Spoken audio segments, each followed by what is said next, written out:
Class 11 के biology में हम लोग आज सेकंड क्लास देख रहे हैं। और इस सेकंड क्लास में हम लोग देखेंगे आज बाइनोमियल नोमेनक्लेचर। तो बाइनोमियल नोमेनक्लेचर जिस टॉपिक में है उस टॉपिक का नाम है diversity in the living world. ये है आपका topic diversity in the living world 1.2 है। इसको हम लोग पढ़ेंगे, diversity in the living world. तो इस टॉपिक में हम लोग देखेंगे कि टैक्सोनॉमी क्या होता है। टैक्सोनॉमी जो है उसके बारे में क्या होता है। तो पहले तो इस टॉपिक को हम लोग समझने की कोशिश करते हैं। ये टॉपिक क्या है, diversity in the living world. ये जैसे कि नाम ही है इसका, डाइवर्सिटी मतलब डाइवर्सिटी माने डिफरेंट टाइप। तो डाइवर्सिटी है किस में है, लिविंग वर्ल्ड में है। जो अलग अलग तरह के प्लांट हैं, एनिमल हैं, बैक्टीरिया हैं, फंगस है, अलग अलग तरह के लिविंग बीइंग हैं। तो उसमें डाइवर्सिटी है, उसमें हम लोग देख रहे हैं। तो हम लोग ये देख रहे हैं कि डाइवर्सिटी है, अलग अलग तरह के पेड़ पौधे हैं। कहाँ पे हैं, ये वर्ल्ड में है, लिविंग वर्ल्ड में है। हमारे संसार में तरह तरह के पेड़ पौधे हैं, लिविंग थिंग्स हैं। लिविंग थिंग्स में प्लांट आ जाता है, लिविंग में क्या आता है, एनिमल आ जाता है। लिविंग में क्या आता है, माइक्रो ऑर्गेनिज्म आता है। माइक्रो ऑर्गेनिज्म में क्या है, बैक्टीरिया आ जाता है, फंगस आता है। तो ये सारी चीज़ें जो हैं माइक्रो ऑर्गेनिज्म में ये आ जाता है। तो हम लोग अभी देख रहे हैं कि diversity in the living world क्या है।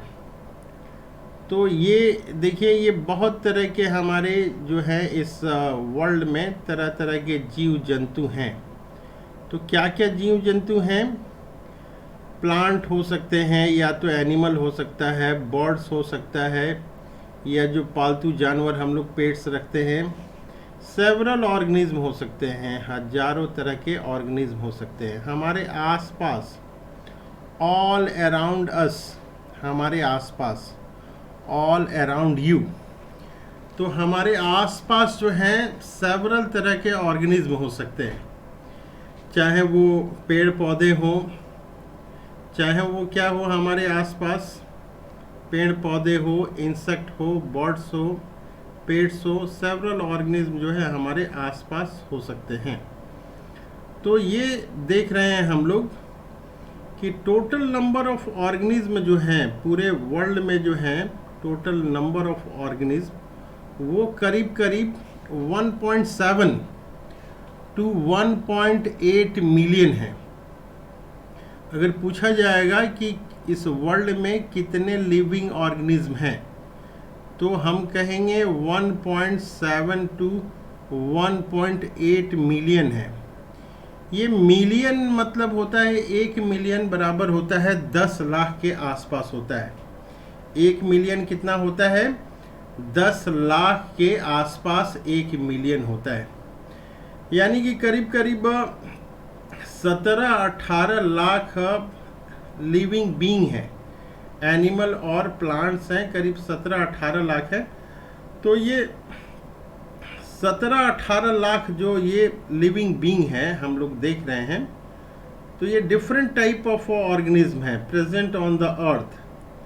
तो ये जो different type of 17-18 lakh animal है, इसी को हम लोग बायोडाइवर्सिटी कहते हैं। ये टर्म है, हम लोग याद कर लेंगे। जो डिफरेंट टाइप ऑफ ऑर्गेनिज्म है इसको बायोडाइवर्सिटी कहते हैं। ये टर्म इम्पॉर्टेंट है, बायोडाइवर्सिटी। तो बायोडाइवर्सिटी जो है different type of living being है। 17 से 18 लाख लिविंग बीइंग जो है वो हमें ज्ञात है, साइंटिस्ट ने खोजा है।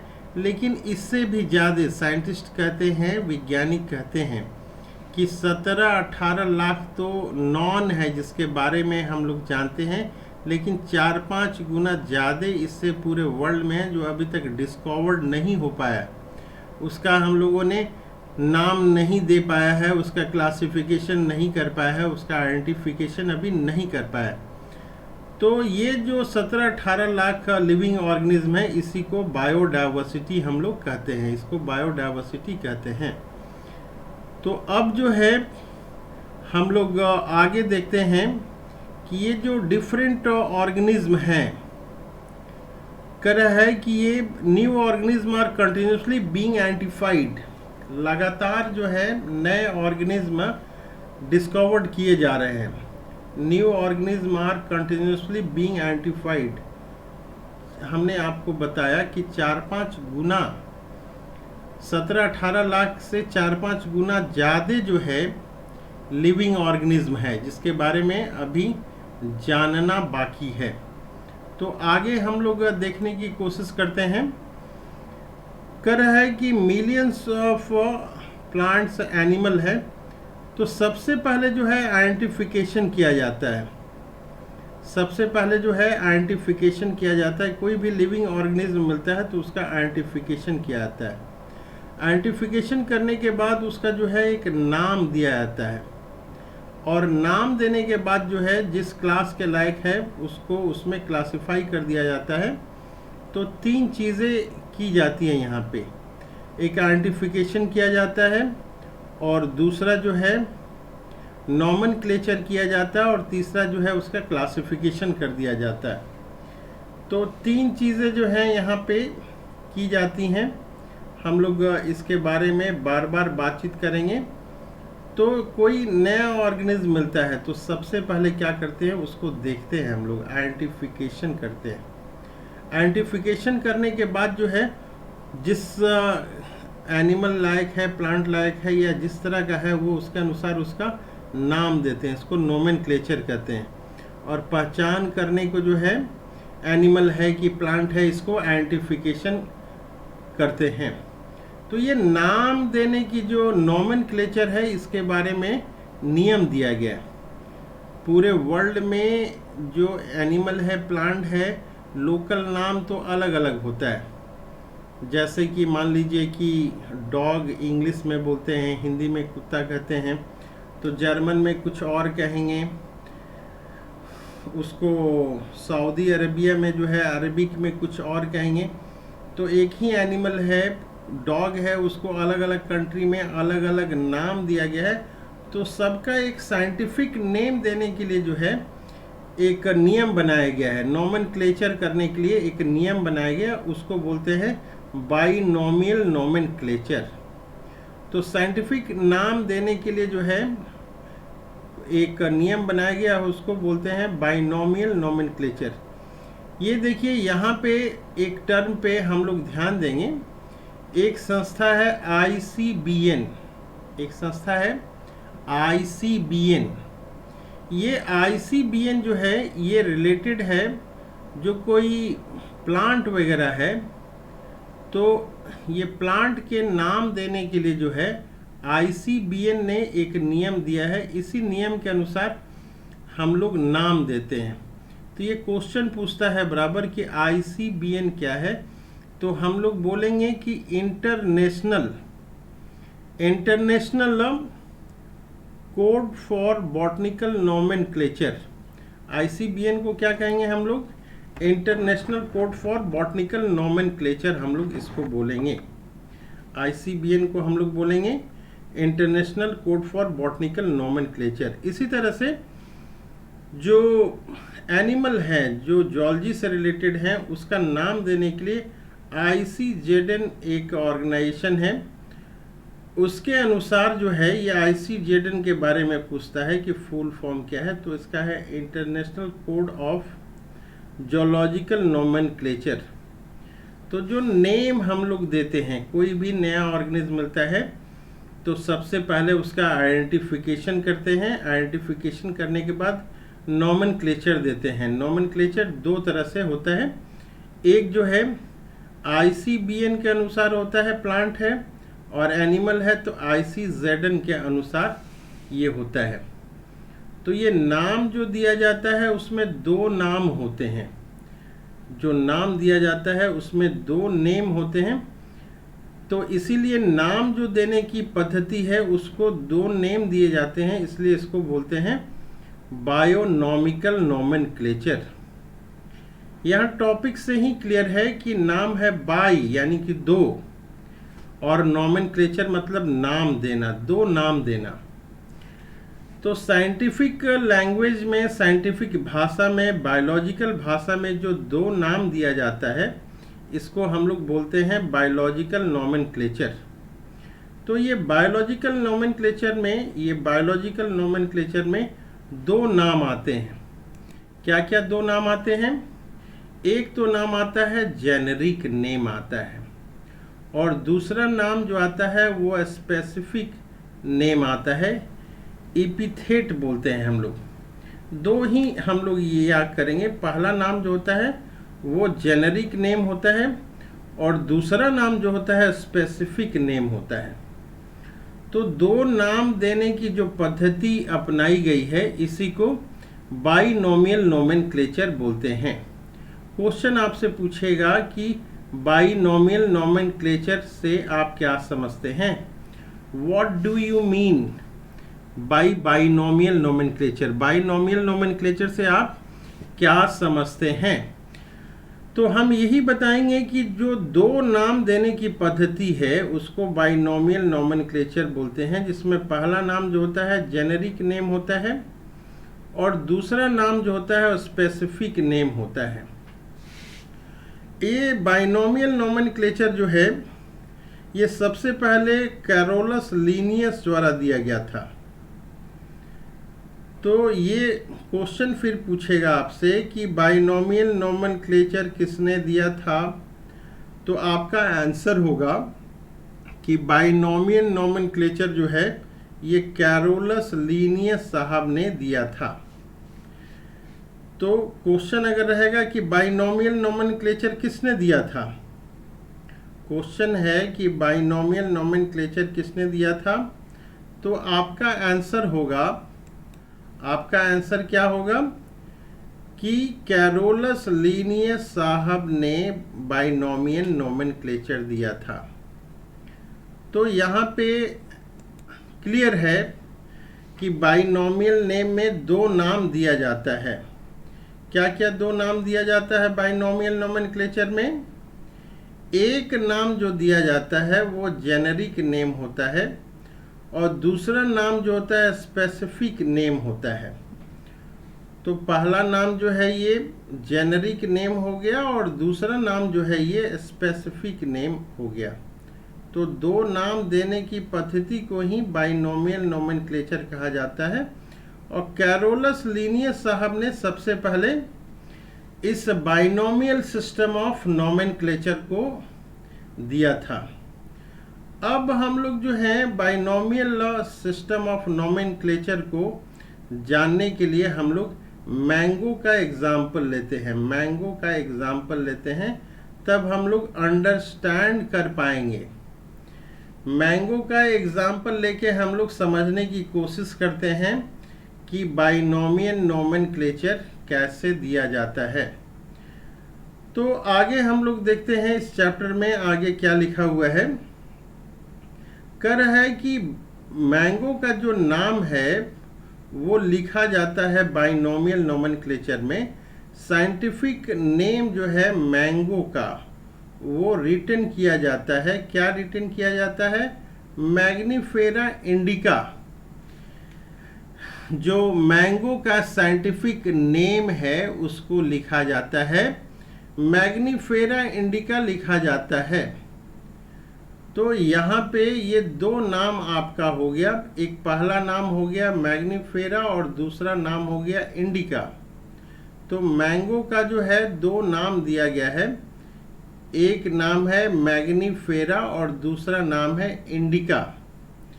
जो पहला नाम है वो जीनस का नाम है और दूसरा नाम है वो स्पीसीज का नाम है। ये हम लोग याद रखेंगे कि जो पहला नाम है वो जीनस का नाम है और जो दूसरा नाम है वो स्पीसीज का नाम है। यहाँ हम लोग देख रहे हैं कि मैंगो का जो है दो नाम दिया गया है, इसीलिए इस सिस्टम को हम लोग बाइनोमियल नोमेनक्लेचर कहते हैं। और बाइनोमियल नोमेनक्लेचर किसने दिया था?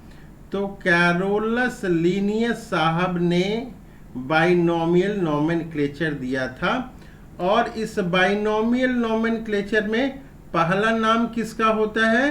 तो पहला नाम जो होता है वो जीनस होता है, जो कि यहाँ पे मैग्नीफेरा है। और दूसरा नाम क्या होता है? तो दूसरा नाम जो होता है वो इंडिका होता है, जो कि स्पीसीज का नाम है। तो दो नाम हम लोग दे रहे हैं, एक तो हम लोग जीनस का नाम दे रहे हैं और दूसरा नाम जो है हम लोग स्पीसीज का दे रहे हैं। एक जीनस का नाम दे रहे हैं, दूसरा स्पीसीज का नाम दे रहे हैं। तो जीनस और स्पीसीज का जो नाम दे रहे हैं, इसमें ध्यान देने वाली बात है कि जो जीनस का पहला वर्ड होगा, जीनस का जो पहला वर्ड है, यहाँ पे जो जीनस का पहला वर्ड है वो कैपिटल लेटर होगा, पहला वर्ड कैपिटल लेटर होगा, और स्पीसीज का जो पहला है वो आपका स्मॉल लेटर होगा। ये चीज़ जो है हमें अच्छी तरह से याद करना है कि जीनस का जो पहला लेटर होगा वो कैपिटल होगा और स्पीसीज का पहला लेटर वो स्मॉल लेटर होगा। ये चीज़ें हमें अच्छी तरह से ध्यान देना है। तो एक बार मैं और बता रहा हूँ, मैंगो को मैग्नीफेरा इंडिका हम लोग कहेंगे। पहला नेम जो होगा जीनस का वो कैपिटल होगा और दूसरा नाम जो होगा वो स्मॉल लेटर से होगा। इसके अलावा हाथ से अगर कभी लिखते हैं हम लोग, बाइनोमियल नोमेनक्लेचर जो है साइंटिफिक नेम, अगर हाथ से लिखते हैं तो इसके नीचे में अंडरलाइन ऐसे करके हम लोग करते हैं। अगर मान लीजिए कि प्रिंटेड है तो प्रिंटेड में इटैलिक अगर लिखेंगे तो उसमें अंडरलाइन देने की ज़रूरत नहीं होती है। तो इस तरह से हम लोगों ने देखा कि ये बाइनोमियल नोमेनक्लेचर जो आम का है, मैंगो का है, मैग्नीफेरा इंडिका है, जिसमें कि मैग्नीफेरा जीनस का नाम है और इंडिका जो है स्पीसीज का नाम है। ये पहला लेटर जो है इसका ऑलवेज कैपिटल होगा, स्पीसीज का पहला लेटर ऑलवेज स्मॉल होगा। तो ये हम लोगों ने इसके बारे में देखा। और जो है इससे रिलेटेड यूनिवर्सल लॉ है।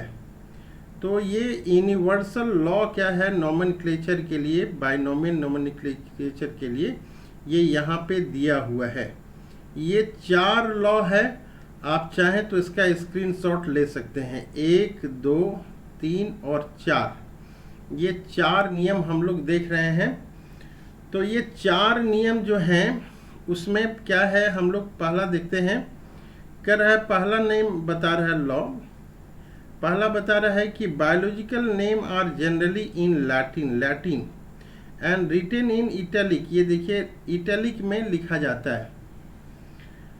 कह रहा है कि biological name are generally in Latin में होता है और इसको राइट कैसे करते हैं, इटैलिक में थोड़ा सा टेढ़ा करके राइट किया जाता है तो उसको इटैलिक बोलते हैं।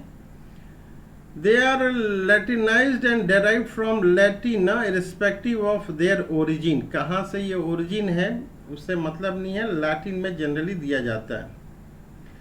कह रहा है कि first word in a biological name represent the genus. कह रहा है पहला नेम क्या होगा, जीनस होगा, while the second component denote the specific epithet। ये देखिए पहला जो है हमारा क्या है, ये जीनस है और दूसरा क्या है, स्पीसीज है। तो यहाँ पे आ गया कि इसमें 2 नाम होंगे, एक जीनस का नाम होगा और दूसरा जो है स्पीसीज का नाम होगा।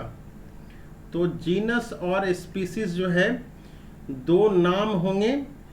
तो बायोलॉजिकल नोमेनक्लेचर के बारे में शॉर्ट नोट्स वगैरह देता है एग्जाम में, तो आपको लिखना होता है। तो इसी तरह से 4 पॉइंट लिखेंगे हम लोग कि लैटिन में से लिया जाता है, इटैलिक करके लिखा जाता है, एक जीनस नेम होता है, एक स्पीसीज नेम होता है। और लास्ट में ये क्या कर रहा है, कर रहा है कि both the words are in biological name, both the words in a biological name when hand written. कह रहा है कि अगर हैंड रिटेन है, हाथ से लिखते हैं, सेपरेटली अंडरलाइंड, जैसे मैग्नीफेरा इंडिका है तो मैग्नीफेरा को भी अंडरलाइन करेंगे हम लोग, और इंडिका जो है उसको भी अंडरलाइन करेंगे। दोनों को अंडरलाइन हम लोग करने की कोशिश करेंगे, दोनों को। और प्रिंटेड इन इटैलिक, अगर प्रिंटेड है तो इटैलिक में हम लोग प्रिंट करेंगे, तो फिर इसको अंडरलाइन देने की जरूरत नहीं है। To indicate their Latin origin, तो हम लोग, और चौथा क्या ये लिख रहा है, चौथा लिख रहा है कि first word denote genus start with a capital letter. देखिए यहाँ पे फर्स्ट वर्ड जो है क्या होता है, जीनस होता है। क्या चीज़ से ये स्टार्ट होगा, कैपिटल लेटर से ये स्टार्ट होगा। और इसके बाद कर रहा है कि specific epithet start with the small letter. ये स्पीसीज का नाम जो है वो कैसे स्टार्ट होगा, वो स्मॉल लेटर से स्टार्ट होगा। Can be illustrated with the example of Mangifera indica, ये देखिए लिखा हुआ है। तो ये कहेगा कि लिखिए, शॉर्ट नोट्स लिखिए आप किसके ऊपर, बाइनोमियल नोमेनक्लेचर के ऊपर। तो 1 2 3 4 लाइन आप लिख सकते हैं। इसका आप स्क्रीनशॉट ले सकते हैं। स्क्रीनशॉट लेने के बाद जो है आप ये चारों पॉइंट लिख सकते हैं। आप अपनी एनसीईआरटी के बुक से भी इसको देख के लिख सकते हैं। ये एनसीईआरटी से ही अभी आपको बताया जा रहा है। अब इसके बाद ये क्या कर रहा है कि name of author appear after the specific epithet. कह रहा है कि कभी कभी क्या है कि जिसने नाम दिया है उसका नाम भी जो है स्पीसीज के बाद लिख दिया जाता है। जिसने भी नाम दिया है उसका नाम जो है स्पीसीज के बाद लिखा जाता है। End of the biological name and written in abbreviated form, example Mangifera indica Linn. ये देखिए लिखा हुआ है मैग्नीफेरा इंडिका, देखिए यहाँ पे मैग्नीफेरा इंडिका लीन। लीन का मतलब क्या है, लीनियस साहब ने सबसे पहले इसका नाम दिया था, तो जिसने नाम दिया था उसका नाम भी हम लोग लिख देते हैं। तो यहाँ पे लिखते हैं हम लोग मैग्नीफेरा इंडिका लीन, ये लीन शब्द हम लोग जोड़ दिए। तो जो साइंटिस्ट दिए हैं उनका एब्रीविएटेड फॉर्म, शॉर्ट फॉर्म जो है लीन जो है ये जोड़ दिया जाता है। आगे देख रहे हैं क्या लिखा हुआ है यहाँ पे, कह रहा है कि it indicate that this species was first described by Linnaeus. तो लीन का मतलब होता है कि ये फर्स्ट डिस्क्राइब कौन किया है, ये लीनियस साहब ने इसको फर्स्ट डिस्क्राइब किया है। तो ये हम लोग देख रहे हैं कि मैग्नीफेरा इंडिका लिखने के बाद लीन लिख दे रहे हैं। तो लीन क्यों लिख दिया गया, क्योंकि फर्स्ट डिस्क्राइब्ड बाय लीनियस था, इसीलिए इसको लीन लिख दिया गया।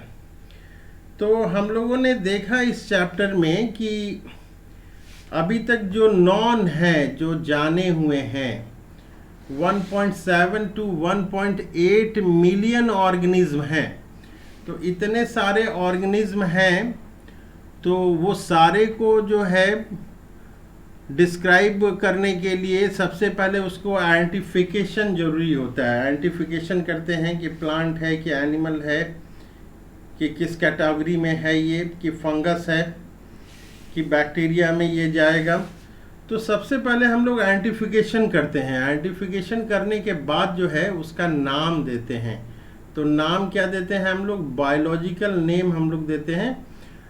और जब ये दो काम हो जाता है, आइडेंटिफिकेशन हो गया, नॉमेनक्लेचर हो गया, तो उसको क्लासिफाई कर दिया जाता है। प्लांट वाले में कर दिया जाएगा, या एनिमल वाले में कर दिया जाएगा, या बैक्टीरिया वाले में कर दिया जाएगा।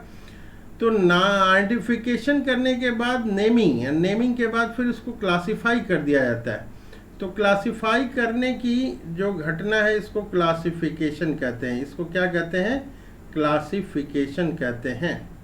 तो जो नाम देने की, जो क्लासिफाई करने की जो है पद्धति, उसको क्लासिफिकेशन कहते हैं।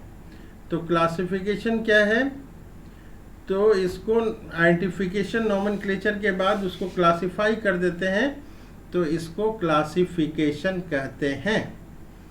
अब हम लोग आगे देखते हैं इसके बारे में, आगे क्या लिखा हुआ है। कह रहा है कि classification is a process by which anything is grouped into convenient categories based on some easily observable characters.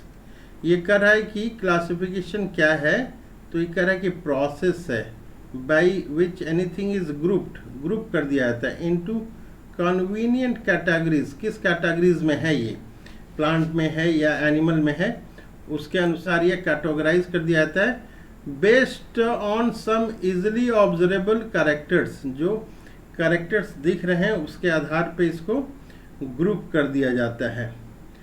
तो अब जो है यहाँ पे एक टर्म आया हुआ है टैक्सा, ये एक टर्म आया हुआ है ये। तो अलग अलग जो है ग्रुप होते हैं उसको टैक्सा कहते हैं। अलग अलग जो ग्रुप होते हैं उसको टैक्सा कहते हैं। एक जैसे स्पीसीज हो है, ये एक टैक्सा है। जीनस जो है ये एक टैक्सा है। ऑर्डर है, फैमिली है, अलग अलग होता है। इसके बारे में आगे पढ़ेंगे हम लोग। तो इसको जो टैक्सा में है, scientific term for this categories is taxa. तो ये जो कैटेगरीज की बात कर रहे हैं कि अलग कन्वीनियंट कैटेगरीज में हम लोग इसको डिवाइड कर दे रहे हैं, क्लासिफाई कर दे रहे हैं। तो कन्वीनियंट कैटेगरीज जो है इसको टैक्सा बोलते हैं।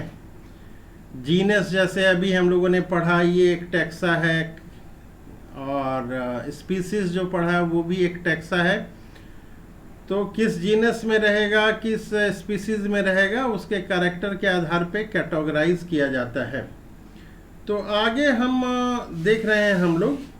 तो ये टर्म आ गया एक टैक्सोनॉमी, ये टर्म आ गया। तो ये टैक्सोनॉमी क्या है, ये टर्म जो एक आ गया ये टैक्सोनॉमी। तो यहाँ तक अभी तक हम लोगों ने देखा, क्या देखा कि सबसे पहले हम लोग आइडेंटिफिकेशन करते हैं। कोई भी ऑर्गेनिज्म है तो उसका क्या करते हैं हम लोग, आइडेंटिफिकेशन करते हैं। सबसे पहले आइडेंटिफिकेशन करते हैं, उसके बाद जो है उसका नाम देते हैं। दो नाम देते हैं, स्पीसीज का और जीनस का, और स्पीसीज का नाम देते हैं हम लोग। तो ये नॉमेनक्लेचर हो गया। और नाम देने के बाद उसको कन्वीनियंट कैटेगरीज में रख दिया गया, टैक्सा में रख दिया, इसको क्लासिफिकेशन कहते हैं। तो तीन चीज़ हम लोग कर रहे हैं इसमें। पहला चीज़ हम लोग क्या कर रहे हैं, इसमें पहला चीज़ हम लोग कर रहे हैं आइडेंटिफिकेशन। दूसरा क्या कर रहे हैं हम लोग, क्लासिफिकेशन। और नॉमेनक्लेचर कर रहे हैं। दूसरा हम लोग नॉमेनक्लेचर कर रहे हैं, और तीसरा हम लोग क्लासिफिकेशन कर रहे हैं। पहला क्या कर रहे हैं, आइडेंटिफिकेशन। पहला जो हुआ आइडेंटिफिकेशन हुआ, दूसरा क्या हुआ, नॉमेनक्लेचर, और तीसरा काम क्या हो गया, क्लासिफिकेशन। तीन काम हम लोग कर रहे हैं। तो तीन काम जो कर रहे हैं हम लोग, तो इसी तीन काम को टैक्सोनॉमी कहते हैं। तो एक बार मैं ये बता रहा हूँ, टैक्सोनॉमी में हम लोग तीन काम किए। क्या क्या तीन काम किए, पहला इसका जो है पहला काम किए आइडेंटिफिकेशन किए, आइडेंटिफिकेशन। दूसरा क्या क्या क्या नाम किए, नाम दिए उसका, तो नॉमेनक्लेचर। और तीसरा क्या काम किए, उसको क्लासिफाई कर दिए। तो पहला देखिए आपका हो जा रहा है आइडेंटिफिकेशन, दूसरा नॉमेनक्लेचर, और तीसरा हो जा रहा है उसका क्लासिफिकेशन। तो टैक्सोनॉमी तीनों का मिला जुला रूप है। बायोलॉजी की ऐसी ब्रांच जिसमें हम लोग आइडेंटिफिकेशन करते हैं, नॉमेनक्लेचर करते हैं और क्लासिफिकेशन करते हैं, उसको टैक्सोनॉमी कहते हैं। तो टैक्सोनॉमी किसको कहते हैं, बायोलॉजी की ऐसी ब्रांच जिसमें हम लोग आइडेंटिफिकेशन करते हैं, नॉमेनक्लेचर करते हैं और क्लासिफिकेशन करते हैं, उसको टैक्सोनॉमी कहते हैं। तो टैक्सोनॉमी के बारे में हम लोग क्या कहेंगे, the process of classification is taxonomy. संक्षेप में हम लोग ये भी कह देंगे कि process of classification is taxonomy. Process of classification is taxonomy.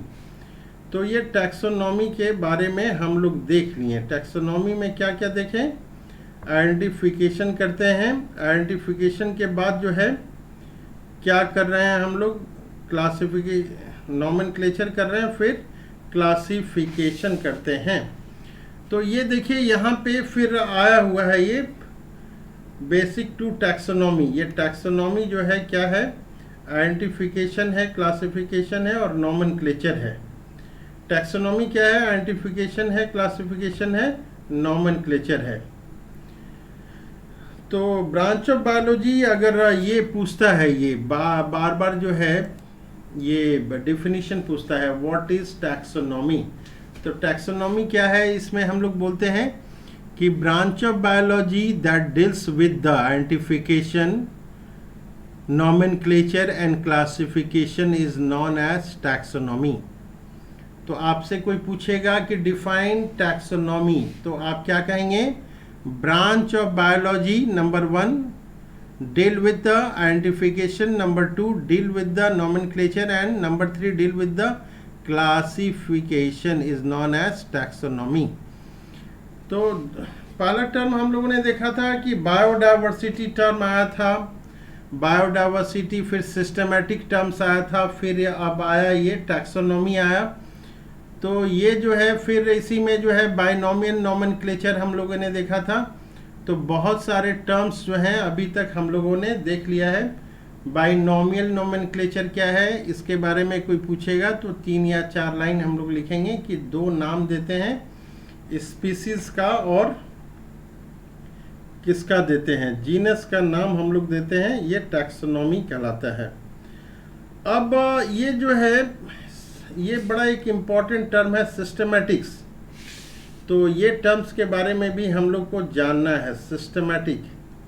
तो सिस्टमैटिक्स में क्या होता है कि ये रिलेशनशिप जो है, जो डिफरेंट काइंड ऑफ ऑर्गेनिज्म है उसके साथ जो रिलेशनशिप है, उस रिलेशनशिप को सिस्टमैटिक्स कहते हैं। कह रहा है कि ब्रांच, ये देखिए यहाँ पे हम लोग देख रहे हैं कि ये सिस्टमैटिक्स क्या है, ये सिस्टमैटिक्स क्या है। तो ऑर्गेनिज्म जो है, different kind of organism and their diversities, but also the relationship among them, this branch of study was referred to as systematics. Word systematic is derived from the Latin word systema, which means systematic arrangement of organism. Systema मतलब क्या हो गया, systematic arrangement of organism. Linnaeus जो है, Linnaeus साहब ने use किया था, लीनियस साहब ने यूज किया था, क्या लीनियस साहब ने यूज किया था, लीनियस साहब ने यूज किया था सिस्टेमा नेचुरी। ये सिस्टेमा नेचुरी जो है टर्म यूज किया था। ये क्वेश्चन पूछता है ये कि सिस्टेमा नेचुरी जो है ये टर्म किसने दिया था। ये क्वेश्चन ये है, एग्जाम में ये क्वेश्चन पूछता है कि टर्म सिस्टेमा नेचुरी किसने दिया था। तो इसके बारे में हम लोग लिखेंगे कि टर्म सिस्टेमा नेचुरी जो है ये लीनियस साहब ने दिया था, ये लीनियस साहब ने दिया था टर्म सिस्टेमा नेचुरी। तो ये क्वेश्चन बराबर पूछता है कि who has given the term Systema Naturae. तो लीनियस साहब ने एक किताब लिखा था, उसका नाम रखा था सिस्टेमा नेचुरी। तो लीनियस साहब का नाम हम लोग यहाँ पे देंगे सिस्टेमा नेचुरी में। अब एक पॉइंट ये देखते हैं, systematic takes into account evolutionary relationship between organism. ये लाइन हम लोग याद रखेंगे। ये systematics takes into account evolutionary relationship between organisms, इसको हम लोग याद रखेंगे। और सिस्टेमा नेचुरी जो है किसने किताब लिखा था, तो ये लिखा था लीनियस साहब ने लिखा था। नेक्स्ट टॉपिक जो है हम लोग डिस्कस करेंगे टैक्सोनॉमिक कैटेगरीज। दूसरे क्लास में हम लोग नेक्स्ट टॉपिक ये डील करेंगे सिस्टमेटिक टैक्सोनॉमिक कैटेगरीज। तो तीसरा क्लास जो होगा हम लोग उसमें टैक्सोनॉमिक कैटेगरीज के बारे में डिस्कस करेंगे।